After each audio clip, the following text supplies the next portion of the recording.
For any young people who are struggling, like, it's really hard, but like, you can find some sort of peace. I mean, it's been 15 years and some days I still wake up and I hate how I look. But not every day is bad anymore.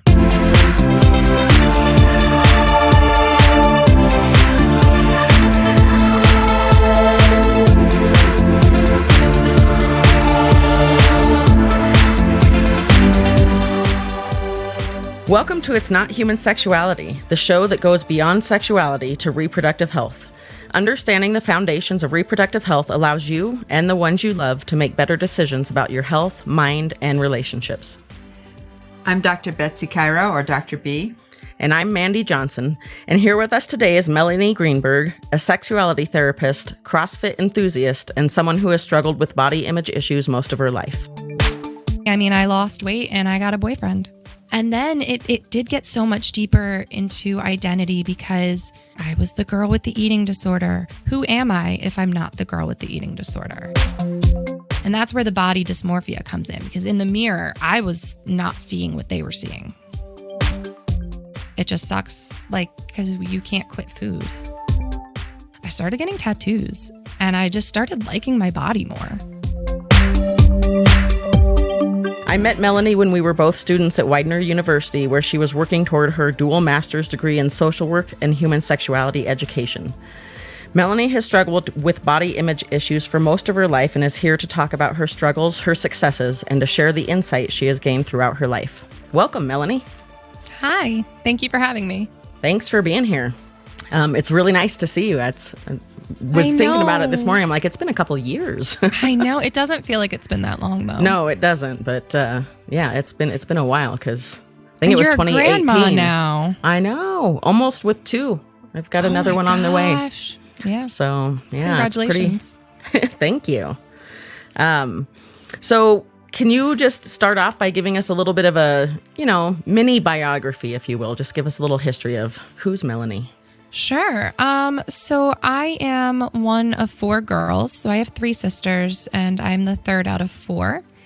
Growing up, my 2 older sisters were like string beans. And then my little sister and I were just we held on to weight a whole lot more. And so of course, there was some bullying as kids, that we both dealt with. And then, my parents were great, but both of them made comments that unfortunately just it happens. And that's they did their best.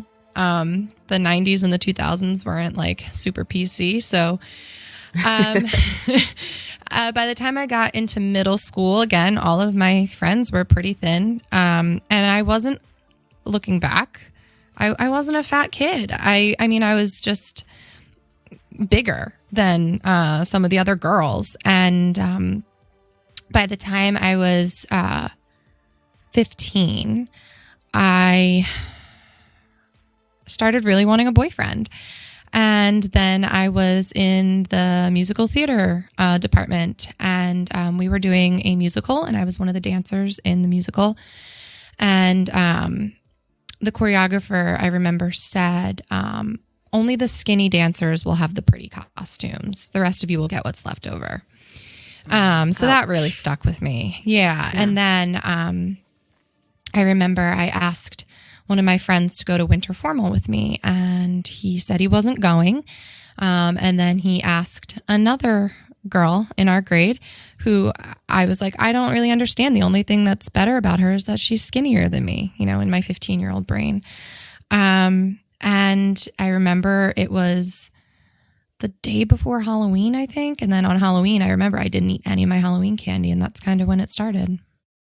All right. So, and where are you at now? Tell us a little bit about where. Yeah. So I just turned 30. So happy birthday-ish. I don't know how soon it was, but it was about a month ago, but I have been in recovery from my eating disorder probably for the past, I would say, a good 4 solid years. As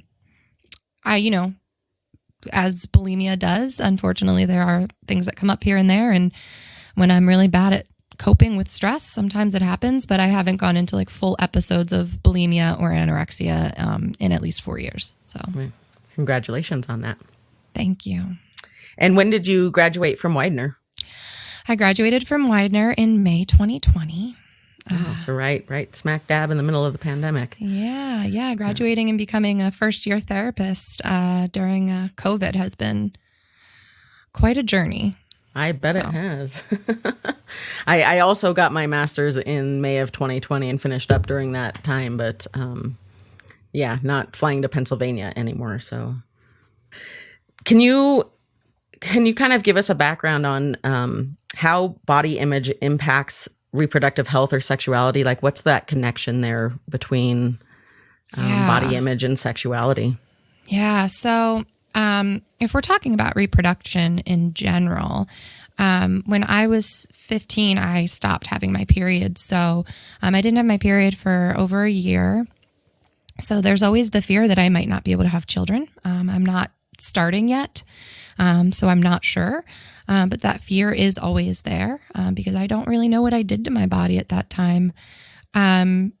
Regarding body image, what I've learned so much in just the past year of being a therapist is how important it is to be connected to your body in order to really feel pleasure, which is already really difficult in general for, I feel like, women in our society because we aren't really taught that our pleasure is important in sex culturally. So we're already kind of starting off like behind. But yeah, when you're not connected to your body, when you don't feel good in your body, it's hard to feel good with anyone else, let alone all of the hormones that aren't actually working, right? So I think that that's the biggest thing is how can we be connected to our bodies and enjoy sex if we hate our bodies?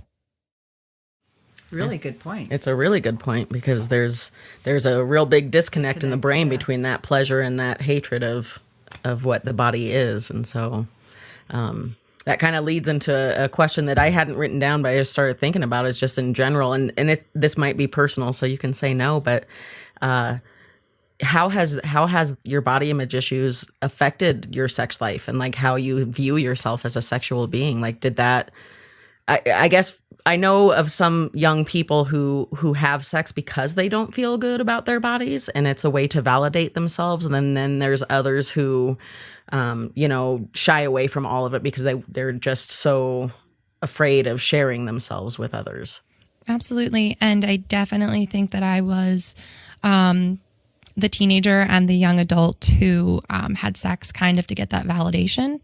I always really enjoyed sex anyway, so that's kind of why I went into this field, right?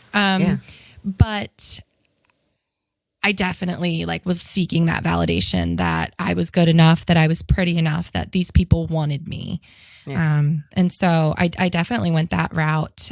Now, I like my body a whole lot more. I mean, I still have days where I hate it, and I still have days where I'm like, oh, like I probably should have worked out today. I mean, unfortunately, it's just so ingrained in my head. But I really love being naked. Like I love being naked. I love, being touched and so I feel like I'm really lucky in that regard that I didn't go like the full other way of wanting to cover myself. Right. Well, you brought up another thing in your answer there that I was kind of curious about, which was your eating disorders and that kind of thing sort of what drew you to the field of sexuality? Did that have anything to do with it? Or how did you come to be in this field? Yeah. I definitely think that it led to it. I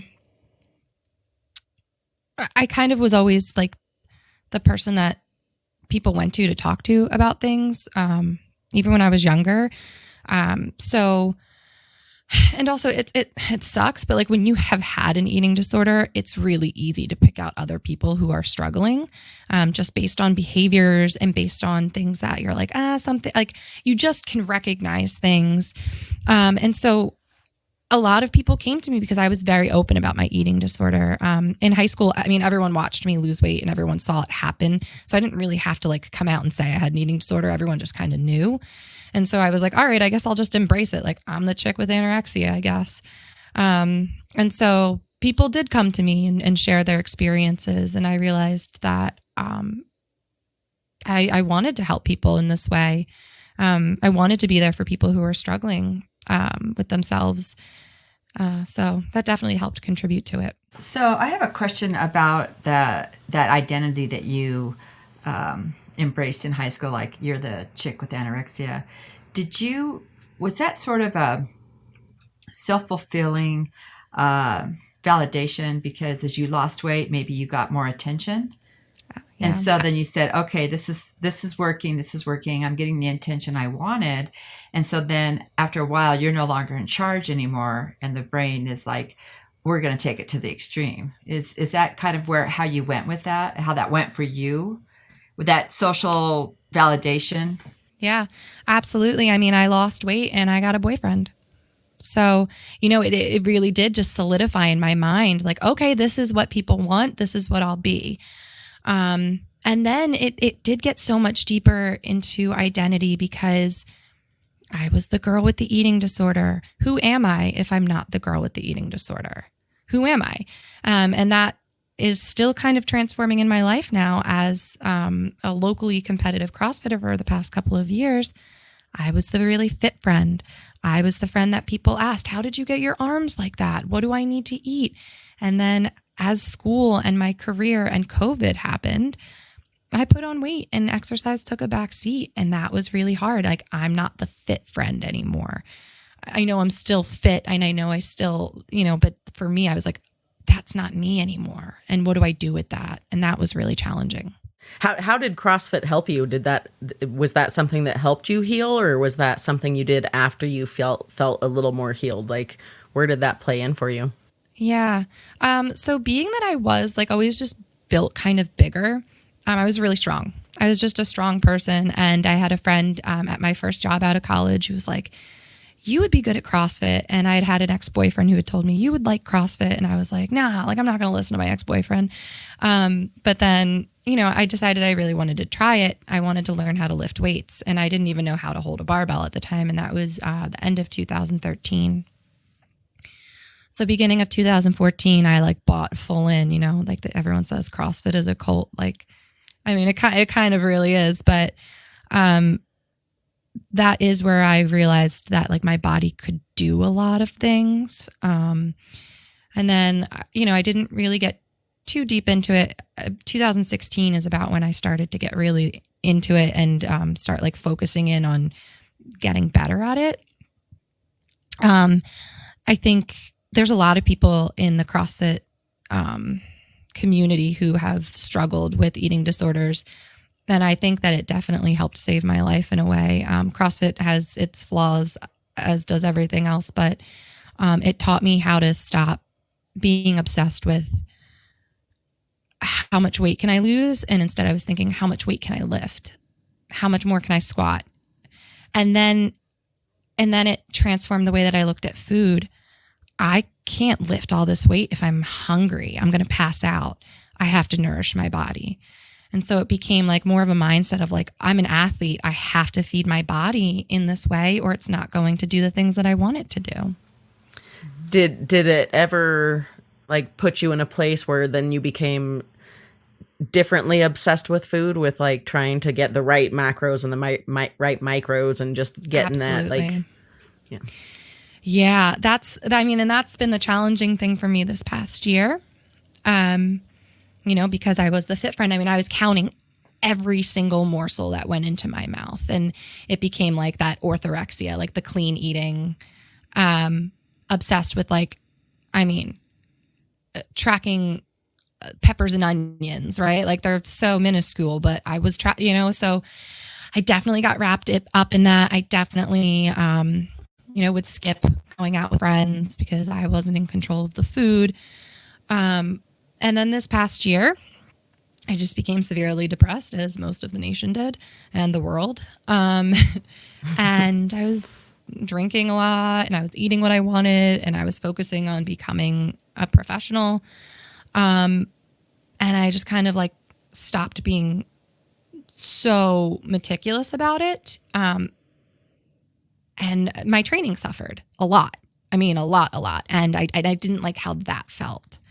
I didn't like that I wasn't able to do pull-ups as easily, and I wasn't able to run as long. And so, you know, when thinking about going back to counting macros, it was a really slippery slope. It's like, when do you step over the edge of like, okay, now it's obsessive. So I'm really trying to manage that now with like, all right, like I'm going to eat pizza and it's going to be okay. But then during the week, like I'm going to, you know, just eat the meals that I know feel good for my body, because I know that I feel better when I eat a certain way.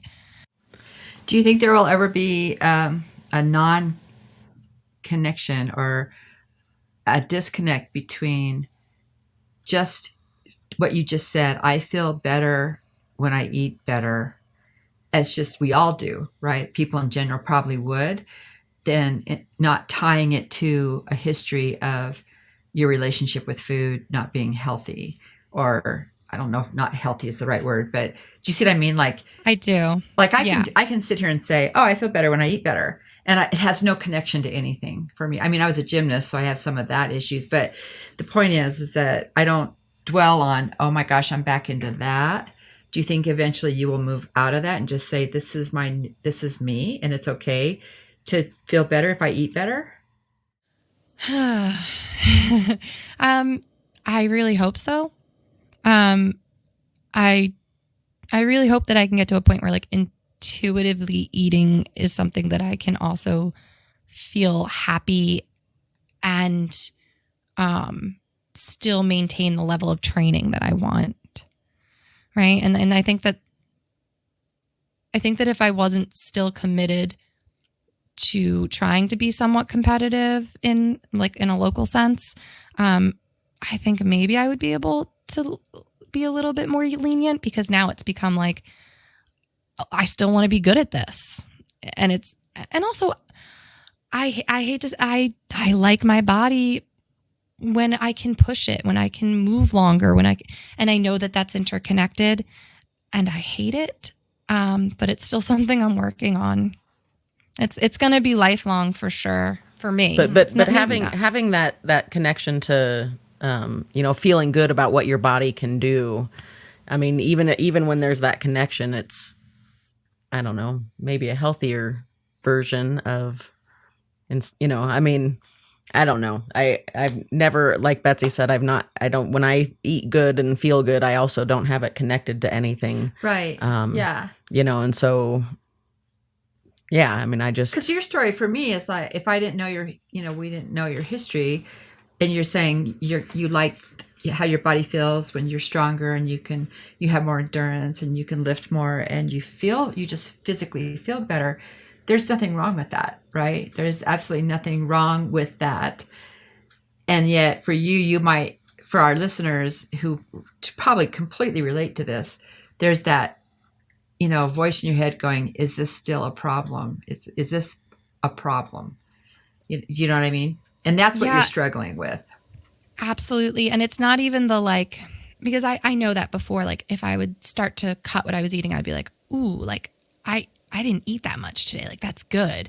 And now it's not. It's like, oh, I didn't eat enough today. Like I need to eat more, because I know that I won't recover. I know my muscles will hurt. And that's where I love this transition. But like you said, like it's that slippery slope of like, is this okay? Like I have to check in with myself constantly. It's a lifelong battle. I mean, that's what being in recovery means, right? I mean, it is. Yeah, and you know I like what? that like, you use that word. Yeah. Oh, absolutely. I mean, I think it goes right up there with substance use. I think the mindset and the clients that I've seen who have been struggling with eating disorders, very similar to addiction. It just sucks, like, because you can't quit food, right? And that's always been the hardest part is like, you need food. Yeah. You have to have it. So that Kind of an relationship is important always going to be element tricky. for living. A little important for living. Yeah. So when you were like in high school and you were embracing this, I'm the girl with anorexia, and you said that you were losing weight and everybody knew. So I assume also teachers and people, adults and stuff around you knew. What were they telling you, and what did you think, like in your head, what did you think about their advice? Was it kind of a, yeah, whatever, okay? Or like, how did that play into things for you? Yeah. So I was actually just talking about this the other day. I'm really surprised because I fell asleep in math class every day sophomore year. And I don't know how, like, nobody ever like said anything. I think that some people were very aware. My friends were very aware. My parents were very aware, and they were really trying their hardest. Unfortunately, I wasn't sick enough, according to insurance, to go to treatment. And so, I, again, had lost my period. My fingers were blue. I had hair growing in, on my body, trying to keep me warm. My electrolytes were all messed up. My heart was not beating correctly. And insurance was like, oh, your BMI isn't low enough, so we're not going to cover treatment. Wow. And that's why we shouldn't go off BMI. Seriously. Oh, BMI. BMI is trash. It is trash. It's the worst. Oh, it's the worst. It's the worst. Yeah, but I think when adults and when my friends would say things to me, I thought they were lying.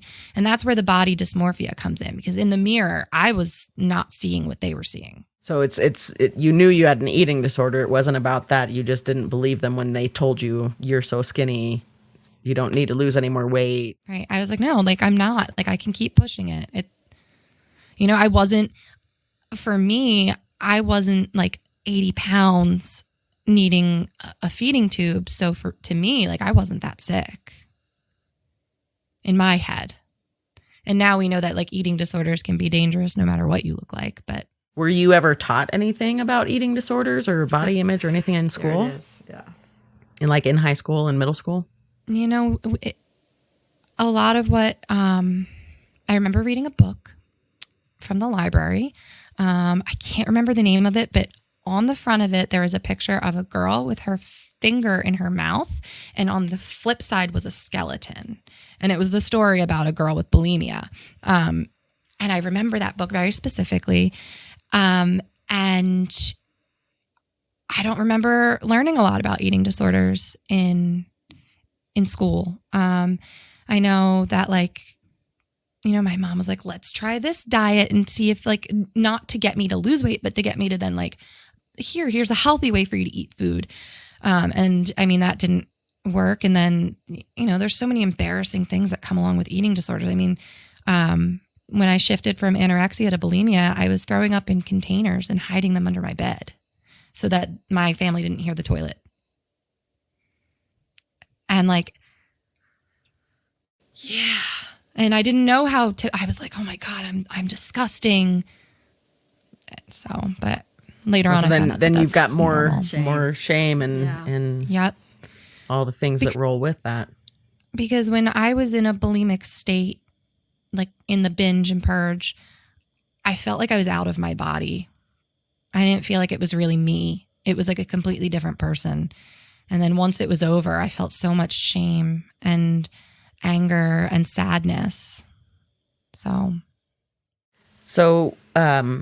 how were you able to finally take control of your eating and get yourself into a place where you feel like you've been out of this for about 4 years and been more in control? Yeah, so I know we talked about macros, and I know that a lot of people don't love them. But for me, again, it was a way for me to look at food and say, this is nourishing my body. I know that I need to eat this much protein because I know that it's going to help me and I know that it's going to make me feel good. So for me, taking a look at it from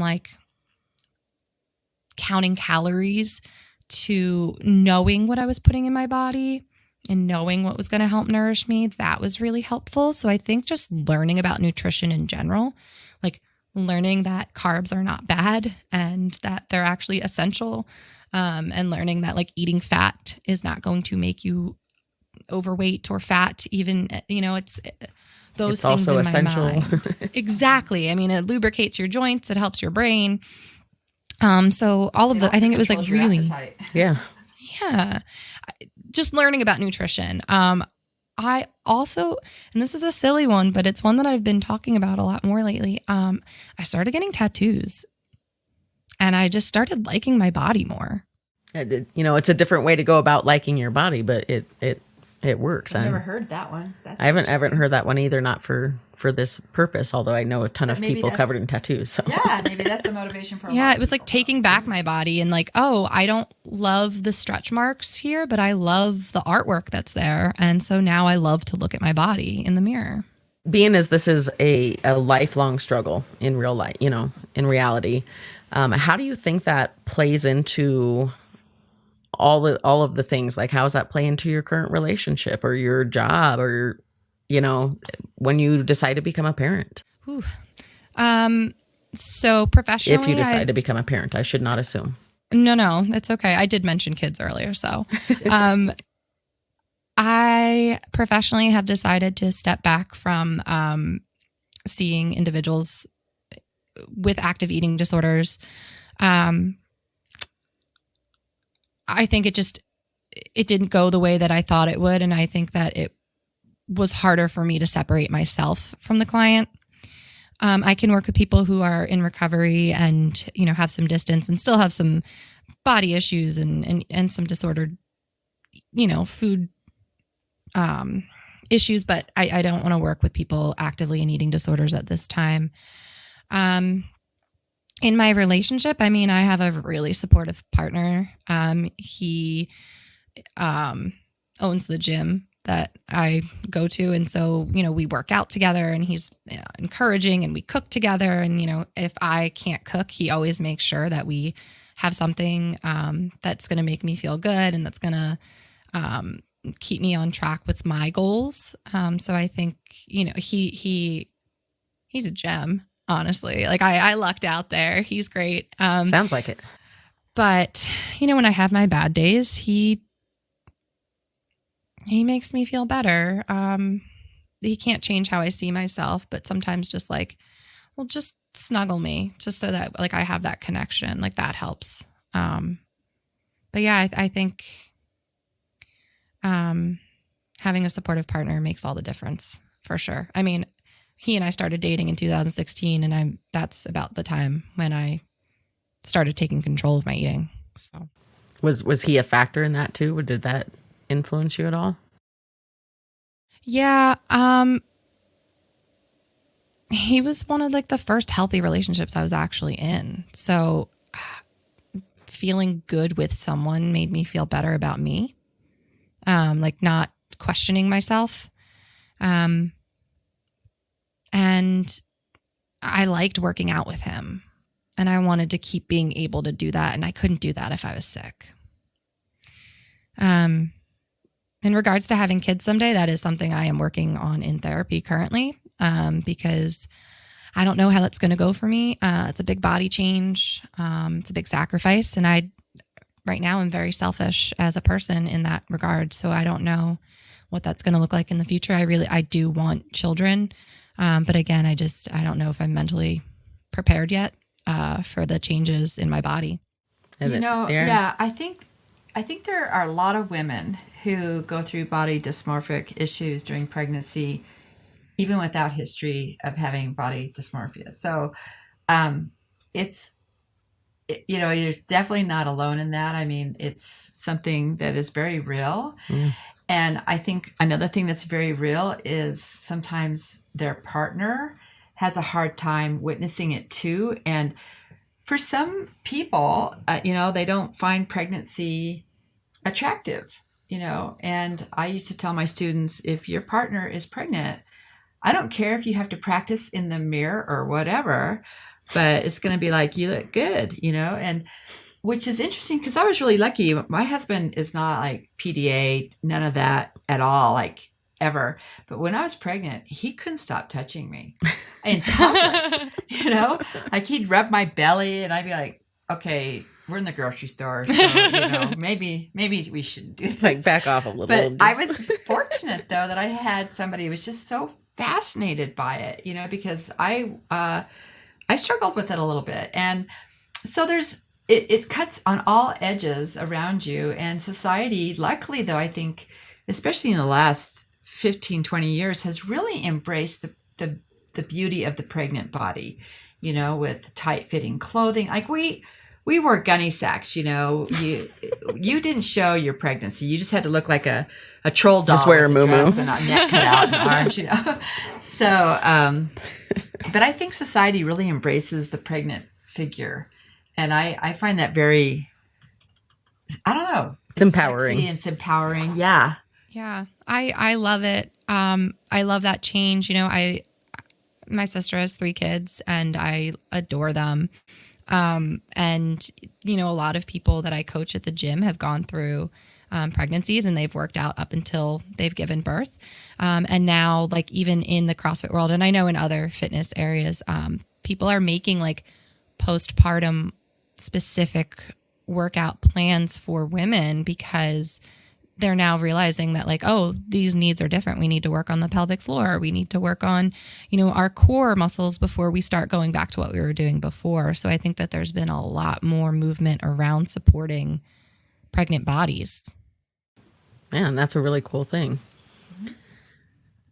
Okay, so my husband asked me to ask you this. I think it's a really good question. We were talking about the show, and he said, I think this is something you should ask her. So if you were alone on a beautiful tropical island with all of your needs met, would you still have body image issues?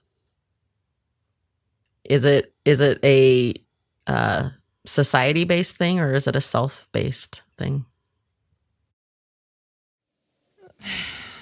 So is this like from now on? Like if I was on an island from now on?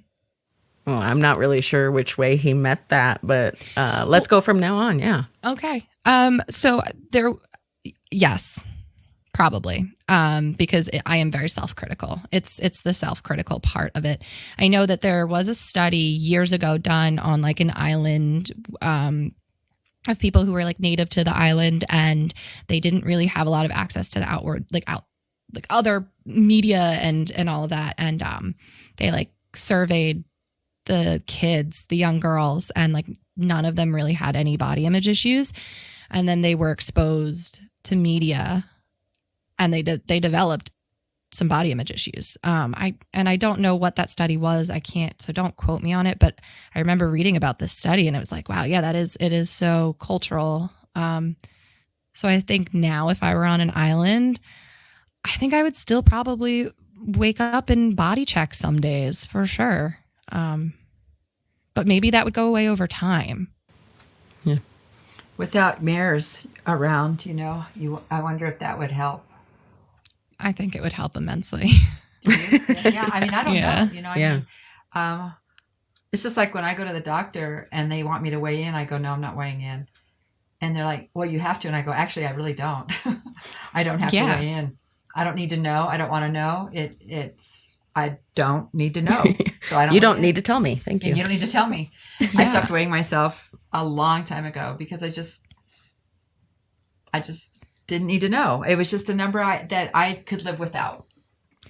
And you know what? You're right. Doctors don't actually need to know because it really just leads to fat phobia. Like if I have a problem, it's not always because of my weight, right? Like, right. But automatically like, oh, you're having this issue, drop a few pounds. And it's like, that's not always the solution. So right. I love that you. Most of the time it's not. No. So I love that you said, screw that. Yeah, they don't know what to do because, they have to tick a box. And I go, just write in there, patient refused, and we'll be good. Betsy says screw that to a lot of things, Pretty much. Been around a long time. Don't got time for that. So I don't have any more questions, but I always like to ask as the last thing, is there anything that you would want to share with young people who might be struggling with this themselves? I think it's really hard for the loved ones around them. So like young people and their friends, not knowing what to do. And I think the biggest thing for me was that like I had a couple of really good friends who stayed by my side, even through like the really bad times, even when I was like really nasty and cranky because I was hungry. And they're probably the reason that I'm still here. So just continuing to love them. And I know that can get hard because it's hard to watch. But just being there for them and, you know, not making mention of like their weight or what they look like, and just focusing the conversation on other things. Because we've become so used to talking about bodies. And I think that's the biggest thing. Just don't talk about bodies with your friends that are struggling. For any young people who are struggling, like it's really hard, but like you can find some sort of peace. It took me, I mean, it's been 15 years and some days I still wake up and I hate how I look. But not every day is bad anymore. Yeah, and that's a good thing. I mean, you know, that's a great place to be, is not every day is bad, because I think that's where most of us are. Right. We all have the bad days, right? Yeah. Whatever we're struggling with. So Yeah. To say you're great every day is just it's a bold-faced lie. It's unrealistic. Well, thank you again so much for joining us tonight. It was great talking to you and hearing your story. And Thank you. Thank you so much for having me.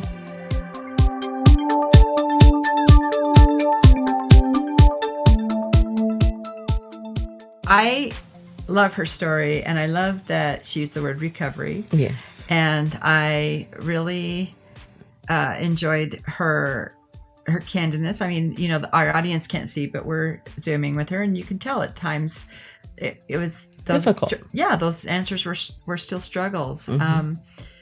And I think that's a really important element for everybody to understand, that it's not a word. Anorexia is not a word, and bulimia is not a word. Right. These are processes and scenarios, and some people call them diseases and eating disorders, right? And so it's important to understand that it's a process, and it's not like, oh, today I am and tomorrow I'm not. Right.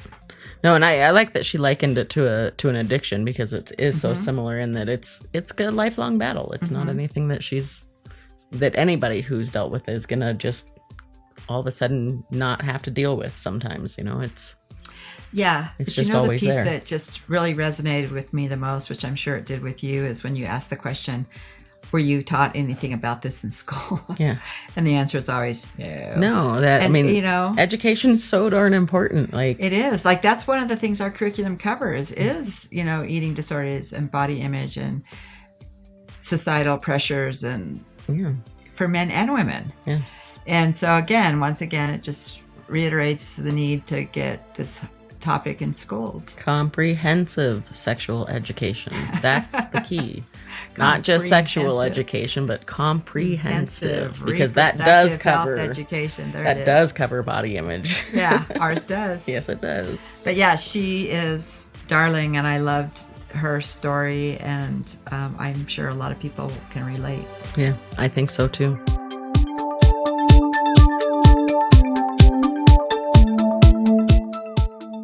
This podcast was created to promote Look Both Ways and the textbook written by Dr. Cairo, that's me.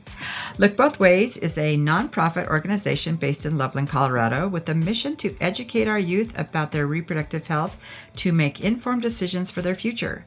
We do this by educating the educators through professional development, and we also put on free conferences both for teens and parents of teens. Textbooks used in schools are donated by Look Both Ways to eliminate the money obstacle for schools interested in piloting or adopting our curriculum and textbook. As a nonprofit, we are always fundraising and accepting donations. For more information about Look Both Ways, our fundraising efforts, getting a textbook donated to you, or to make a donation, please visit us at lookbothways.us. That's LOOKBOTH ways.us. This podcast was produced by Peach Islander Productions in Fort Collins, Colorado. This is Dr. B. And Mandy Johnson, wishing you well. Be sure and catch all of our episodes of It's Not Human Sexuality on Spotify, Podbean, or wherever you get your podcasts.